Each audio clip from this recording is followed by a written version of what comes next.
Well, it's an absolute. These figures are appalling, and of course we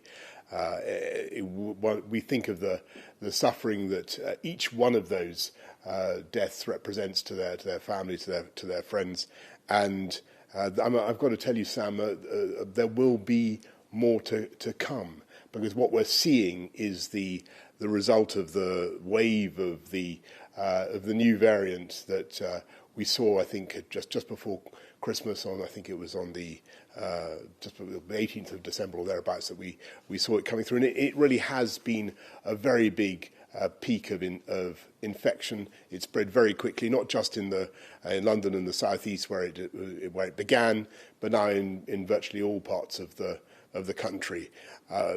It's true that it looks as though the rates of infection in the country overall may now be peaking or flattening, but they're not flattening very fast.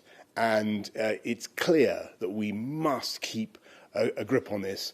We must maintain discipline, formation, keep observing the lockdown, stay at home, protect the NHS, save lives, whilst the vaccines go in. And as you know, we've done about 4.2 million people have received a vaccine so far. We're going absolutely as fast as we can, and it is literally a race against time, a race to protect the elderly and the vulnerable in the context of what is still a very, very tough pandemic. And there will be still tough weeks to come. I must warn people there will be tough weeks to come, but as the vaccine goes in and that programme accelerates, there will be, I think, a real difference by the spring. But more days where the death rate grows even higher than it is today. People should be braced for that. How much longer will it keep climbing? It's difficult to predict.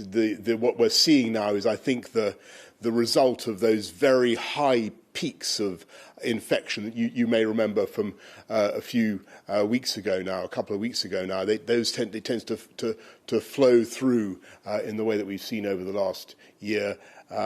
We must hope that by getting the numbers of daily infections down in the way that perhaps has been happening since the lockdown, that will feed through into a reduction in deaths as well. But I must stress, we have tough weeks to come now as we roll out the vaccine. And the light will only really begin to dawn as we get those vaccination numbers up.